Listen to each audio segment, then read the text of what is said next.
you skip that for the moment and simply directly address me on the point I've raised. We're sitting in an urgent court.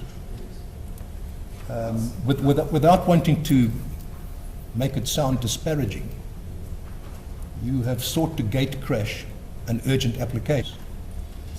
Whereas on the face of it, your participation in the main debate will be valuable.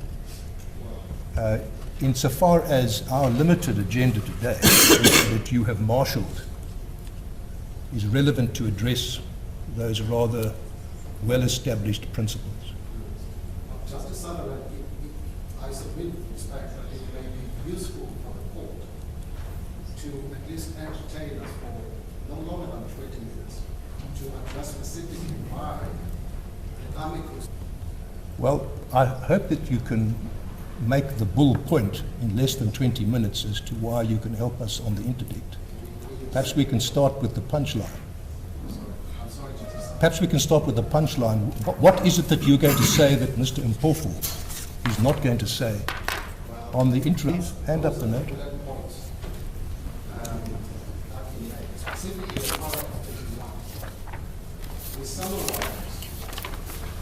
Paragraph 31.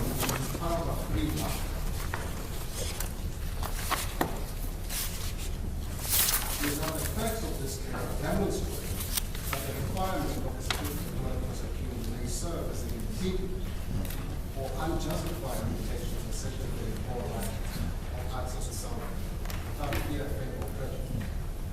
Third is the slap suit defense, which they have now been developed from to argument with slightly tailored. We say all these issues are canvassed in great detail in our submission. They are indeed, and they're hearing you argue all of these in the second leg of this case. But today, the only agenda in this urgent court is whether or not the applicant has made out a case for an interim interdict. And if what you have just pointed out to me, with which I was already familiar, is the thrust of what you want to advance, I appreciate the scholarship hearing in dealing with whether or not there's an interim interdict. Justice Sullivan, may I, before sitting down, just direct you to paragraph 104 to 105. It's a case line 010-44. In whose papers are these? These are the President's papers. It's a reply affidavit. In which Give me the page number again, please. dash 44 at paragraphs 104 to 105. It's the point you advance at paragraph 45 of the note we just handed up,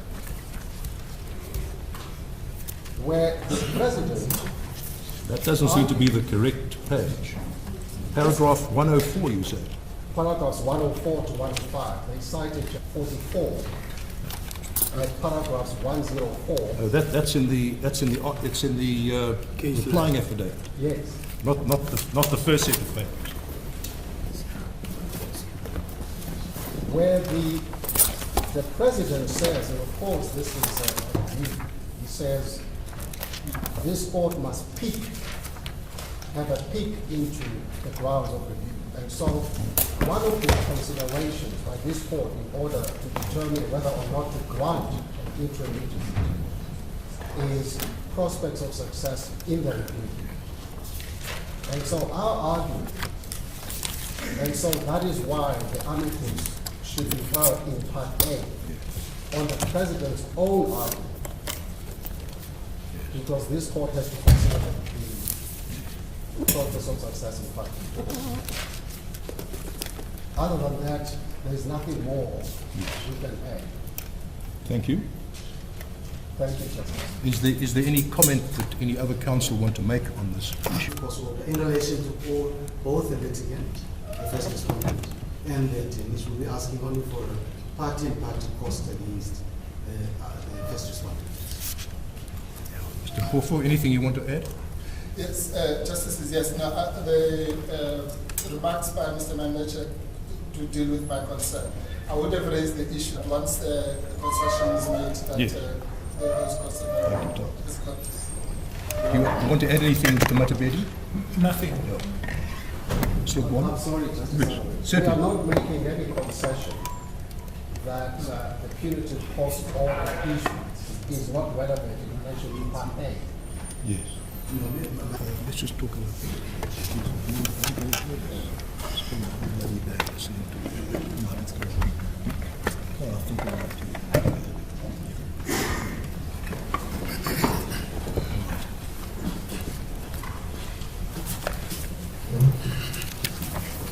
we've taken a view at A. That statement does not in any way detract from any entitlement that that particular party has to participate in Part B. And I invite Mr. Ugawana's attorney to approach me with a view to arranging, once the appropriate arrangements have been made, either provisionally or finally to join the Minister of Justice so that the articulation of the debate. Thank you, Mr. Ugawana. In the father's affidavit and in our heads of, they are simply saying the court should consider those submissions that we make, not with the fact.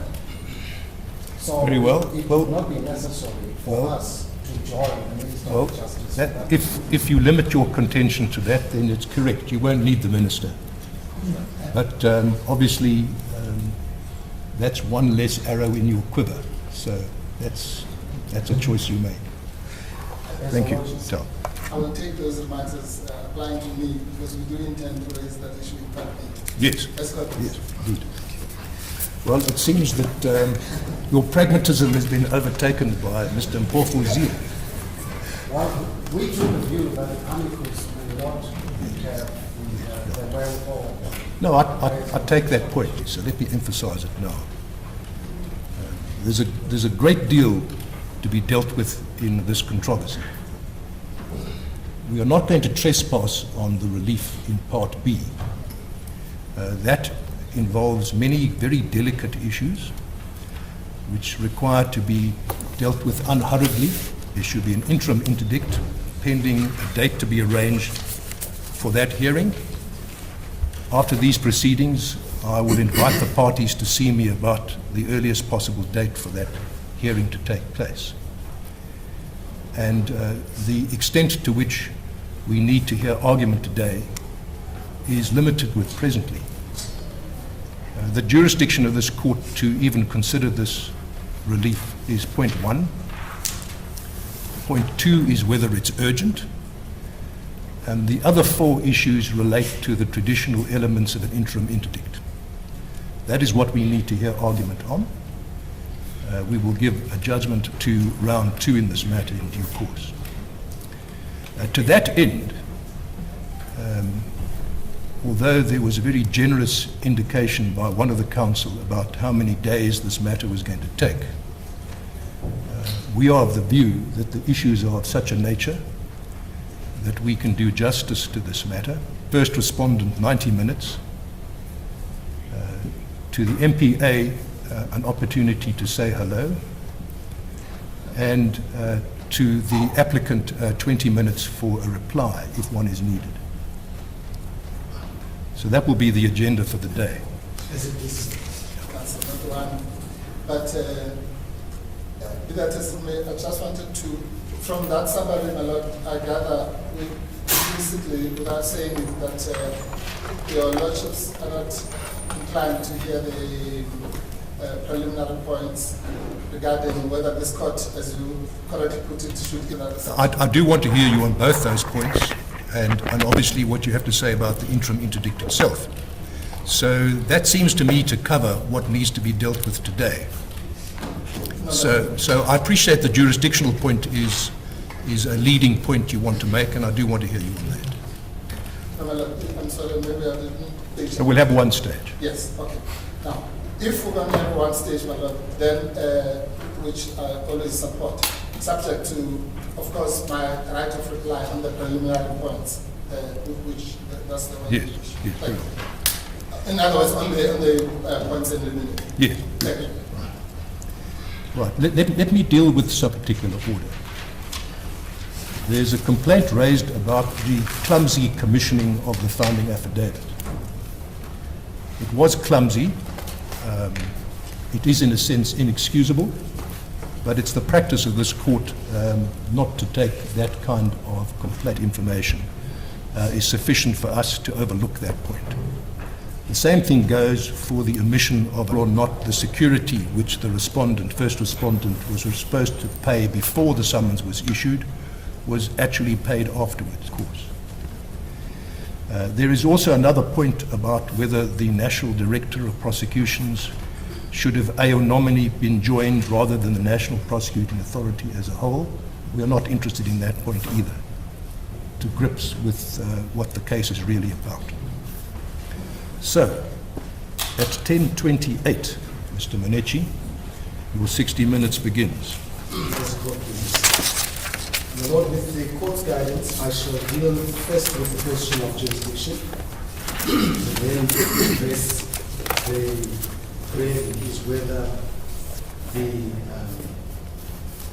private prosecution may be interdicted pending Part B, where in Part B the validity of the summons, in other words, the root of the prosecution itself is challenged, and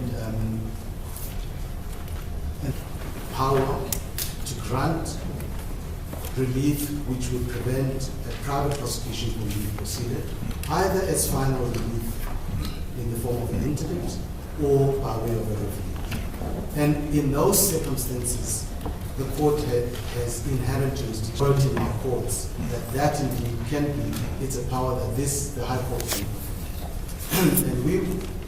can I'll take my lords to the cases dealing with jurisdiction, which we address in our heads of argument from page 11-38. Application is really the rule that the ability to prosecute privately is a privilege granted on specific conditions, is not a power that is granted to private parties originally under the Constitution. Under the Constitution, the National Prosecuting Authority is the civil prosecuting authority.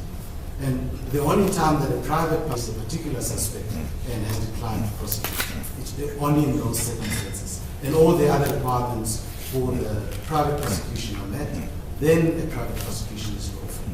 But absent compliance with those conditions, the rule of law interim and in the final interdict. And I refer to cases starting from cases prior to our Constitution. Indeed, the first case we referred to, my lords, is a judgment of the transfer of provincial division in Solomon. And on how one party understands the case of the other. It is what is the case that we're bringing to court. And we brought to court the case that the private prosecution fails to comply with the jurisdictional requirements of sections 7 and 9 of the CPA. Now bear in mind what the court has said about section 9. Can I just say the requirement is a matter that may be condoned. What we have before you, my lords, is confirmation by the applicant in the latest affidavit that in fact security hasn't been paid.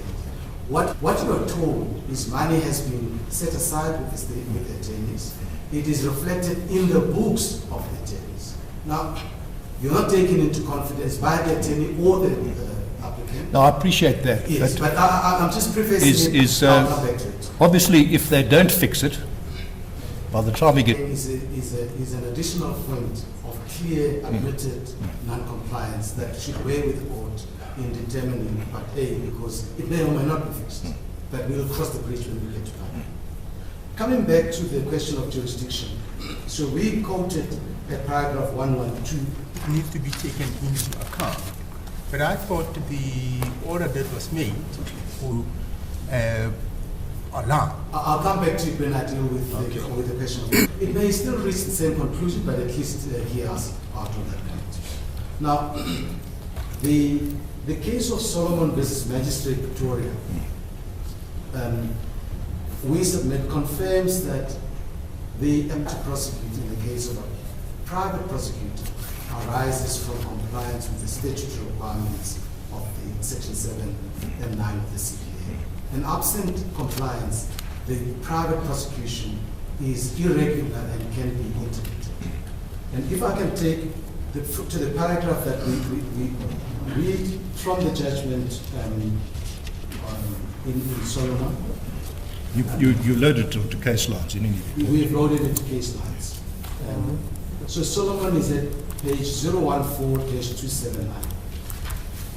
And there are two important remarks to make before issued in the magistrate court, so it's of an inferior court. But what the court clarifies there is that there's a power to interdict an irregular private prosecution, and that it would really make no sense to suggest that the court, even if this was a prosecution in the High Court would not be able to interdict, provide a remedy for that. And in the discussion, which you will see at page 014-280, and I point out that this is a judgment of the TPD, formerly 1950, of Robert J. And Mr. Manuti, you say 014-2, saying I can find in the sections relied upon no evidence. And the point there was to deal with the provisions of the Criminal Procedure Act as it stood in 1917, which allows for the private prosecutor to take steps to intervene and grant interim relief where private prosecution is complained to be unlawful.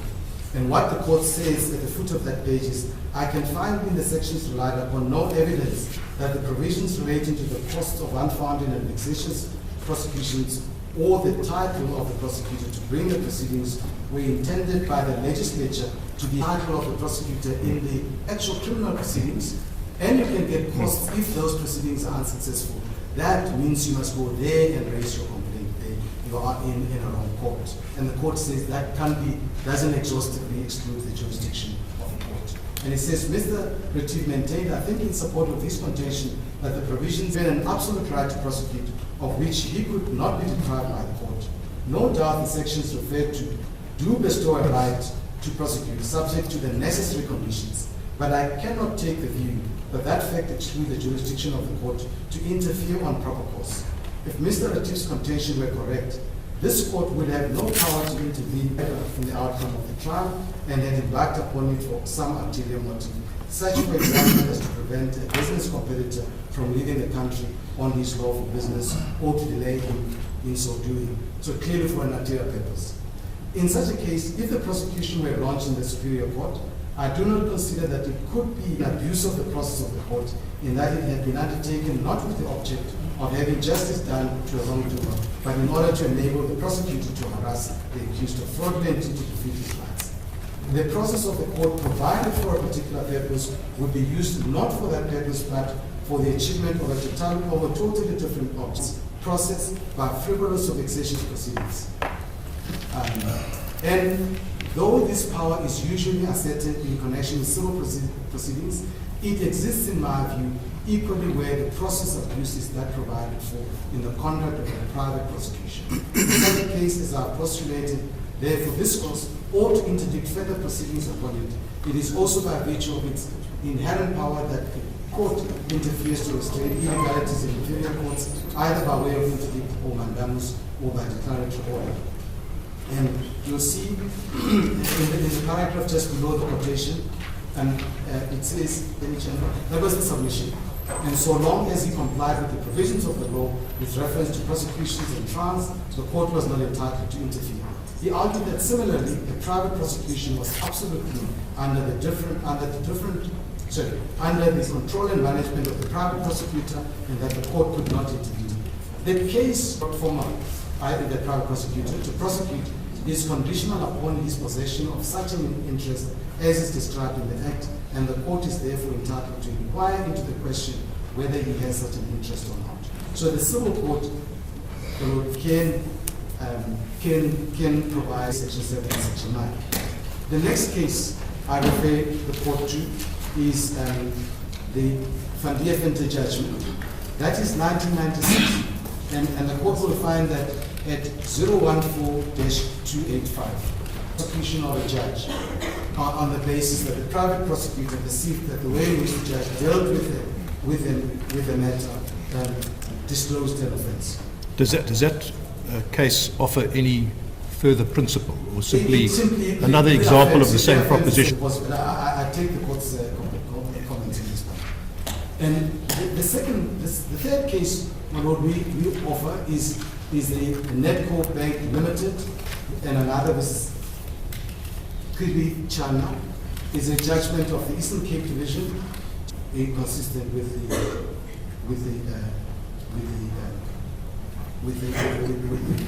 CPA. Just give the full reference while you're The on full it. reference, so the case line reference is 414-176 LITSH. That note also deals with the question. Ordinarily, this is dealing with the question of motive and whether it can feature in determining at an interdict stage whether a prosecution should be permitted or not, part of prosecution is lawful or not. Says it in paragraph 27 and 114-180, or for arterial purposes, machinery devised for the better administration of justice, it is the duty of the court to prevent such abuse, but it is a power which has to be exercised with great caution and only in a clear case. The learned judge made the comment in the context of misuse of the will of the court by one of the litigants or an abuse of the process of the court. The power derives from the inherent jurisdiction of our superior court to prevent abuse of their process. Although such power will be exercised with caution and only in a clear case, the courts will not hesitate to act where necessary, lest the administration of justice nature as reflected in the statutory provisions, if any, pertaining to the particular proceedings. All right, I think we have the point, Mr. Nichi. I don't think you need to read all the case law, otherwise you will gobble up all of your 60 minutes As the court quoting. pleases. As the court pleases. And so what those judges, we've referred to Nunandal as well, which is to the same effect. Yeah. You'll recall in Nunandal, the court even said that a challenge to the validity of a summons or a certificate not yet prosecuted should be brought under Rule 53.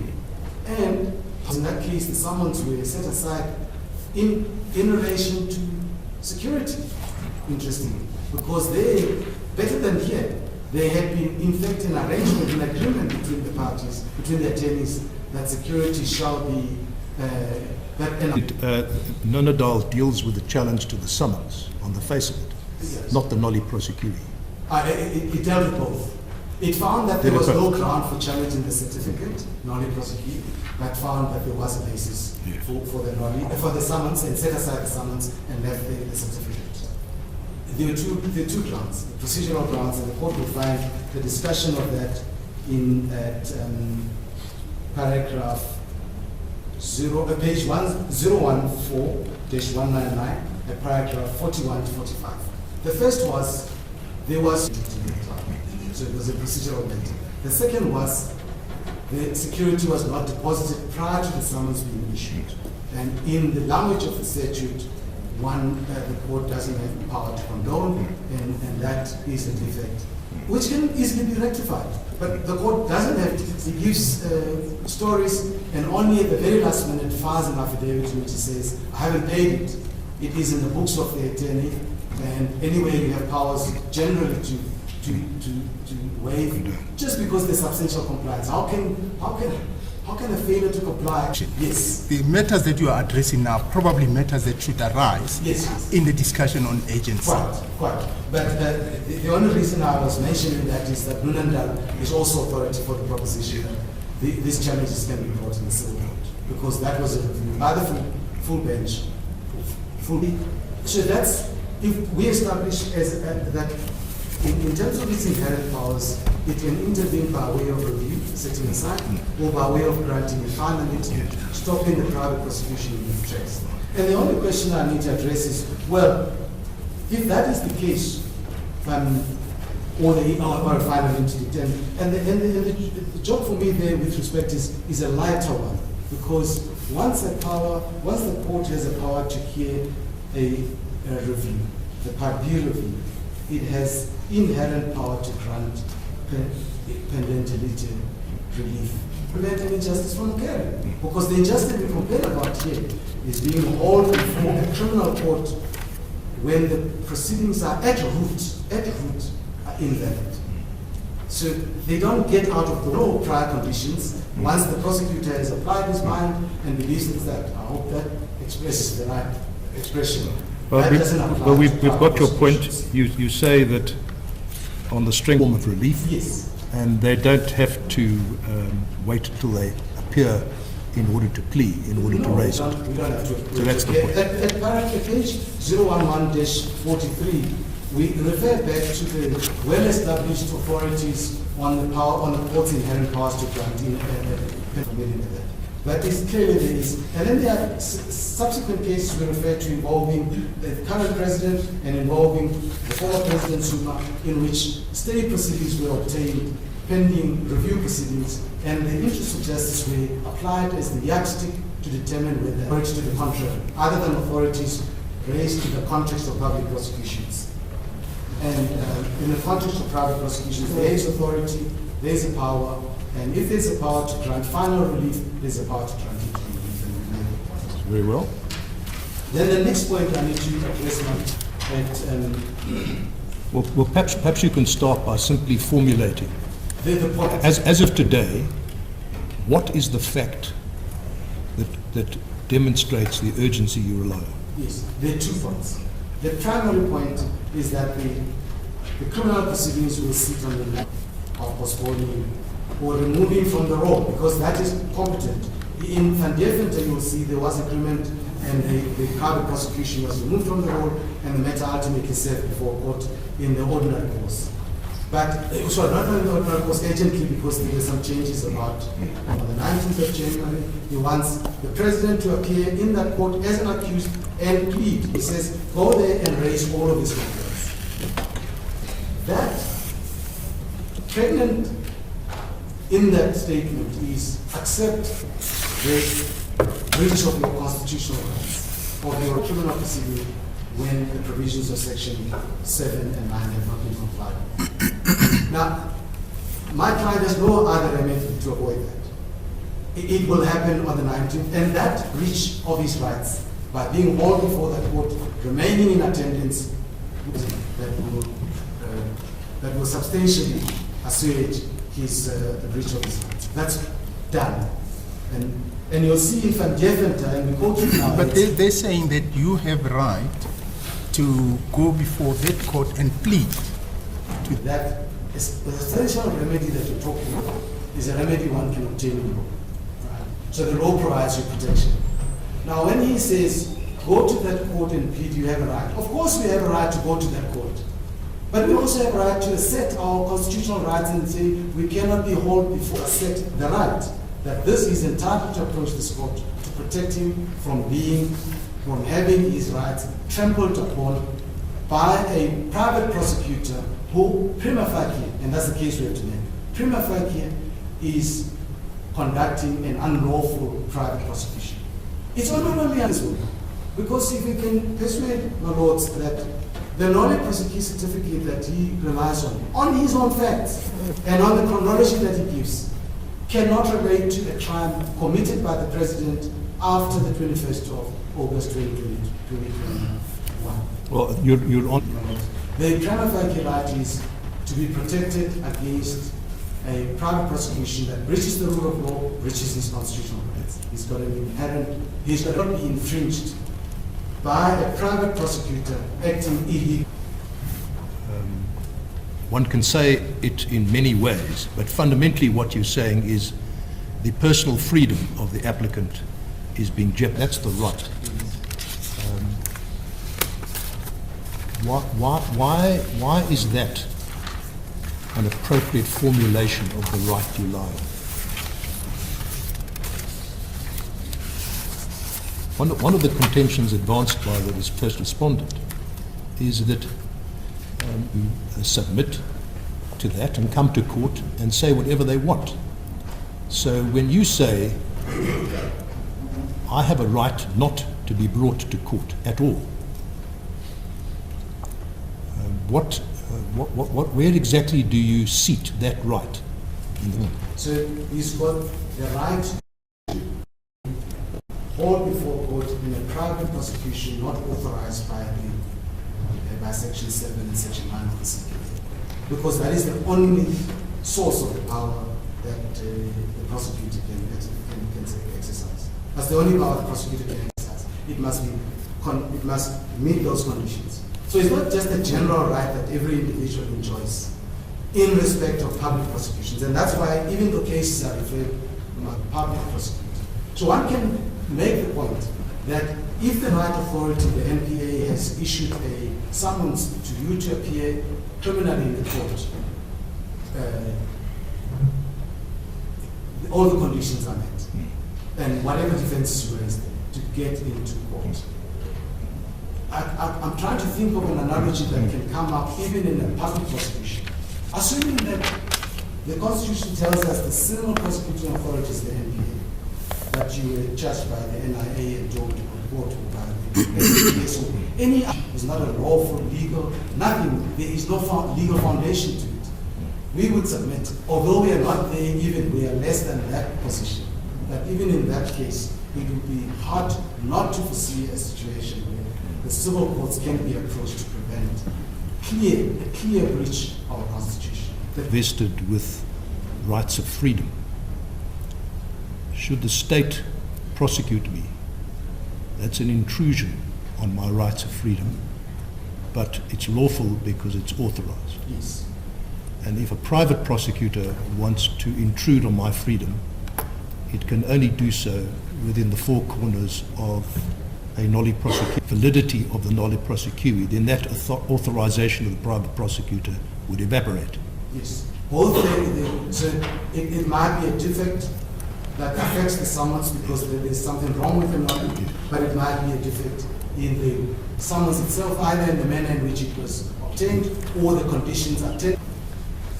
Contentions exist on your argument to doubt that this nolli prosequi doesn't vest the first respondent with authority to bring the applicant before a criminal court. Just before that, I don't want to forget that I was going to put a second element to my agency, and that is come and gone. But what he doesn't acknowledge, which we have referred to in our heads and in reply, is that the step-aside rule, in fact, continues to apply. So if he is hauled before the criminal court, the first respondent will say, well, now you are criminally before a court. Now you must step aside. But you step aside not only from your ANC position, you step aside from the national position as president. So the impact is not just on the immediate interests of the president, but it transcends into the interests of our learned friends and his team and his clients. This is a very important issue. This court cannot leave us with no answer, whether we can come forward. He has put in their papers, here we are in the matter. There is no kind of case we submit in the public interest and on the basis that everything is before this court, that the court must make a determination on whether this court is empowered to assist litigants in this case. You say, I'm harmed because my personal freedom is being intruded upon. And secondly, I hold a public office which is immediately threatened once I submit to a prosecution. That's the harm aspect. Yes, I'd expect you of an interdict, of an interim interdict, and the questions of the agency are It's intertwined. And so that is when even the considerations and the requirements for interim interdict are relevant to determining agency, because if we make out a case that cries out for an interim interdict, and the court exercises that discretion to determine matters on an urgent basis. So, my Lord, we submit, and we've dealt with this question of agency in greater detail. And I just wanted to refer the court to the Fenter judgment, which, just to the point we just debated, my Lord, the fact of the pending criminal prosecution, which was not going to be removed from the hall, was held by the court to manifestly show that the matter is urgent. Because what could the accused do? No, nothing. He had to, in a sense, submit himself to the breach of his rights. This is Reichenberg, is R-E-I-C-H-E-N-B-E-R and another. And on case line? It's 014-285. And I'm asking for my reference here. The court deals with agency. Just reading from the part just about that, the judge says, And this is Justice that was Lichtenberg JP. He says, in his answering affidavit, the first respondent disputes that the matter is urgent. However, on 13 November 1995, the first respondent agreed to an order in terms whereof the matter was postponed. The date was coming up, 4 December. I am satisfied that this application is indeed manifestly one of urgency. That is, that it has properly been brought as such, and that the court is, in terms of Rule 612, entitled to dispense with the prescribed time limits. The applicant is called upon to appear in the criminal court on 21 December 1995. If this application had been brought in 1996, it is quite clear that the applicant would therefore not be able to obtain redress at an Sorry, order. Right, just pause for a moment, Ms. Minechi. Our technology is interfering with us again. Is this an electricity? Right, apparently the recording device has malfunctioned. But let's carry on in any case. Yes. So I was just reading that point about. I don't know if the court wants me to repeat the. No, don't do that. We've got that. And I turn to the question. The second point about the criticism on agency, of course, is that he should have come on the 16th or on the holiday because he was concerned about the election. Of course, the point is, as you say, the risk continues that the state. Explain what the problems were with the first summons of the 15th of December. There was a conditional offer to withdraw and reissue in order to cure the defects that we identified.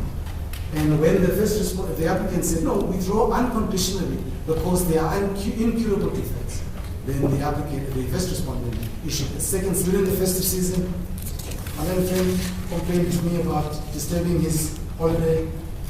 We know what happens during the festive season. It's not easy to marshal legal court-granted directives which allow for further time for the incident. Mr. Maneche, the withdrawal of the issuing of the second summons, doesn't that tantamount to a withdrawal of the first? And therefore rectifying the... Maybe I will accept that. But the first respondent doesn't say that. It says you must read them cumulatively, read them together.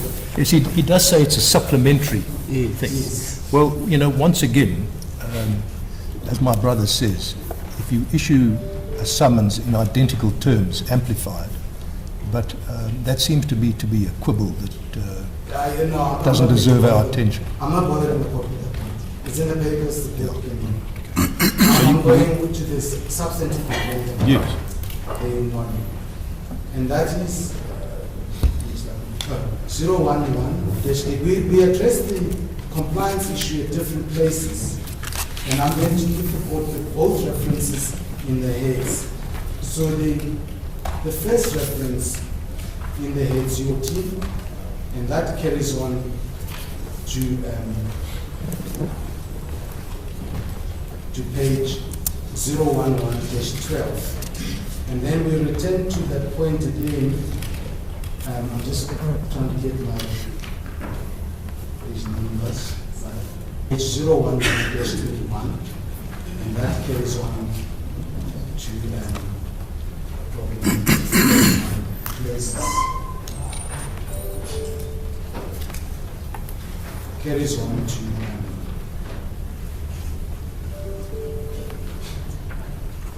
the way we understand, and we might have misunderstood the case and they can correct us, is that they say they rely on both the non-prosecute certificate of the 6th of June and the non-prosecute certificate of the 21st of November 2022. And Malos will find those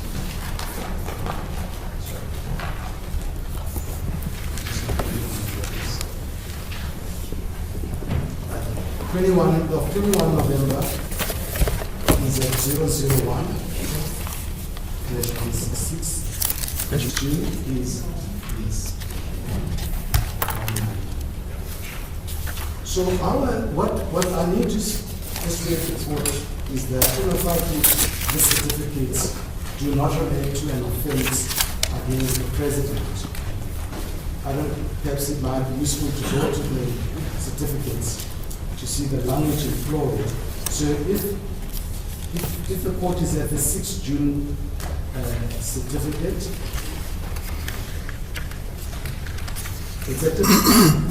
You'll see if the court is at that certificate, I just want to go. You'll see the certificate in terms of section 7.2 of the Act. I, Zungu Julia, appointed Director, Public Prosecutions, KwaZulu-Natal, hereby certify that I've seen all the statements and affidavits the judge particularized. And you will see how the judge is particularized. First is the suspect, William John Downer, the Downer SC. And there's the complainant, Mr. Zuma. And the alleged crime is a contravention of section 416, read 41. And then you have a police reference number, which is a Peter Maris reference number. So it is about a specific suspect, about a complaint, alleged crime committed on 9 August 2021, and the crime is particularized. The offense in the summons is not one that the president disclosed confidential information. Is that he is an accessory after the fact, and or it's just 1-166, that's the plain one. And you will see from the Marisbeck case in relation to Ms. Moore. And you will see that what they say is, when they initially issued summons against Ms. Moore, then the National Prosecuting Authority said, issue another certificate or whatever, amend or augment or do whatever you can to cover everyone who breached 416 and 417, even accessories after the fact. How does this, for the purposes of agency, affect a crime that would have been committed on the 21st of August? I mean, I don't understand. Because if I look at the certificate, the date of the crime... So, when they say that... So, yes, I just wanted to understand. So they say this certificate relates to the applicant. So they used this certificate to issue summons in December 2022 against the applicant. And the reason they do that is they say, well, they say, well, because the certificate says prosecute any person in connection with this matter, that means even though on the president only comes in because on the 21st of August 20, I just wanted to show you, they wrote to him and said, Mr. Downer and the prosecuting team chose not to accept medical reports coming from the military hospital. And by that. So our primary submission is that none of these two certificates relate to the president. They relate, firstly, this relates to Mr. Downer, the June certificate, and the correct people who committed a crime on the 9th of August 2021, because that's what the certificate says. So it says, you must, they refuse to, so let me just read. I, Elaine Zungu, duly appointed Director of Public Prosecutions, KwaZulu-Natal, hereby certify that I'm in connection with this matter at the instance of the state. You're still on the charge particularized group. And that charge particularized group is where the complainant is Mr. Zuma. What you don't have anymore is a suspect. They've removed the suspect because they want to. Particular charge relates to the contravention of 41.7. That is the disclosure. And the president is not accused of disclosure. They go further and they tell you the date of the arrest crime is the 9th of August 2021. It's not a date. Complaint is based on accessory after the fact. Yes. So just help me also understand, because they're saying you failed to deal with the offenses committed under Section 4 by the impression that the DPP was considering the president's failure to investigate this contravention, and it is that failure that makes it an accessory after the fact. But isn't it they would then argue that in reading, as the courts have said numerous times, starting donkey years, you don't take any person, put it on the chalkboard and read it and give it meaning. You read it in context. The context here of the certificate, before you get to the background, which I will show you, that even that is against the and recall that there could be more than Mr. Downer who disclosed confidential information. without the authority of the MP. So that might be a potential any person. But, and that crime, that contravention, and therefore this certificate covers it. No, we've got your point. Yes, You and the chronology- sued the applicant. Yes. The DPP has identified a time, place, and offence Yes. which can't relate to what has been alleged in the summons. That's your point. Which they say in their city after the fact occurred after 25 August 2021. So they just place it outside of the certificate on their own version. Well, accepting for the moment your proposition on that, include any person who was involved, let me use that as a neutral, other dates and other competent verdicts on what is the principal crime. Seems to me that's the to treat it in an unduly literalist fashion. Yes. So there are 2 points to make. Is not by the other content of the certificate. So if any person, yes, involved in the matter, but involved as at 9 August 2021. The reason why one places a strict meaning to a non-prosecutor, it's the kind of power that it unleashes against a private party who may be motivated by private interests in proceeding with a private prosecution. Well, that may be that the applicant is not implicated in the crime of 9 August. Not was He can't be accused of crime. Being involved in the 9 August. He was not even aware of the commission of the crime in the letter of Mr. Zuma of the 21st of August asking him to investigate. Even the investigation is about particular matters, is to investigate the court. And what the president does on the 25th of August, he doesn't ignore this. He says, he writes back to the president, to Mr. Zuma, and says that he is responsible, that there was oversight, jurisdictional authority over the FDA, and I'm referring you to the LBC because you are also implicated. Whether you can ever get a conviction when the president took steps of that kind. And remember, the president is not in your telephone calls and investigating crime. They are authorities that the Constitution says are law enforcement agencies. How could he say that he asked the president to investigate a crime, and when the president took steps, that in the taking of those steps, just because there hasn't been an outcome, the president is in accessory after effect or has defeated the ends of justice? all right. We've got the point. And the second point related to that, investigated crime.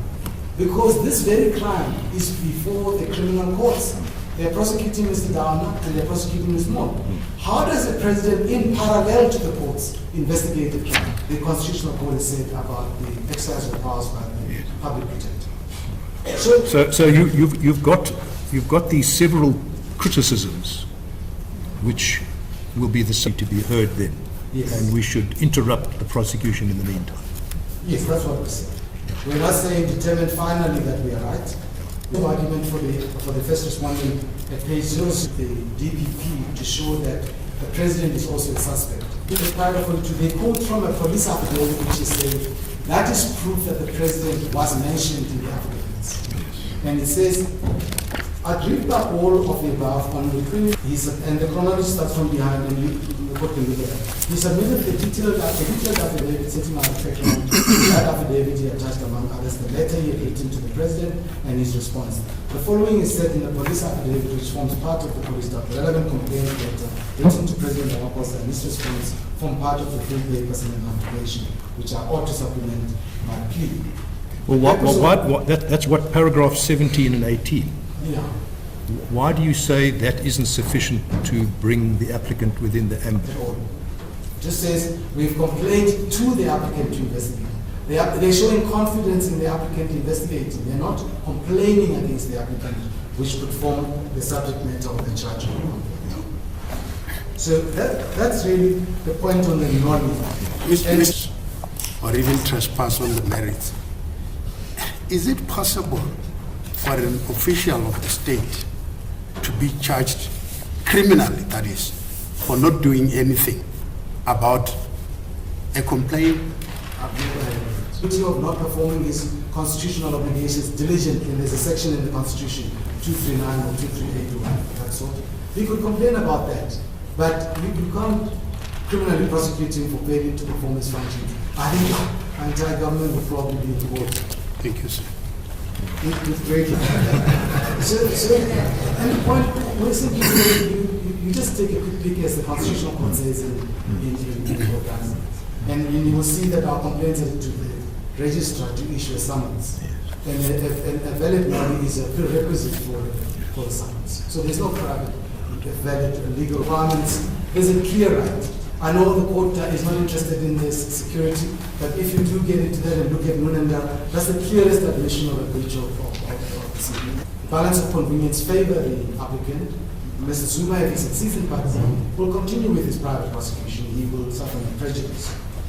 And public official performing public functions or exercising statutory powers. He's just taking advantage of a benefit that the statute creates for him to prosecute.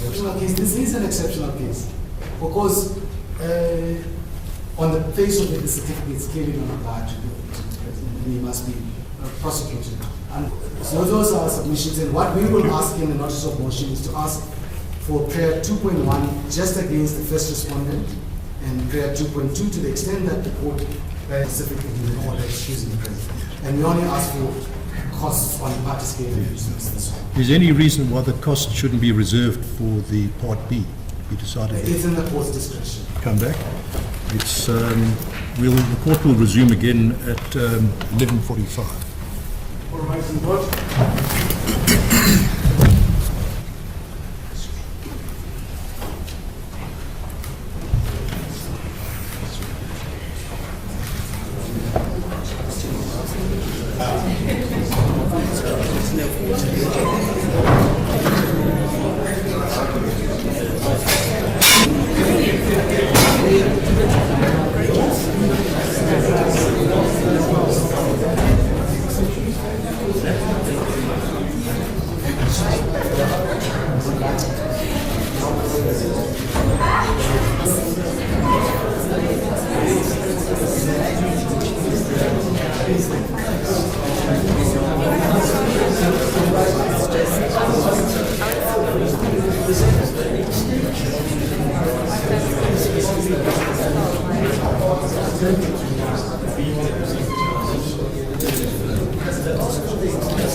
What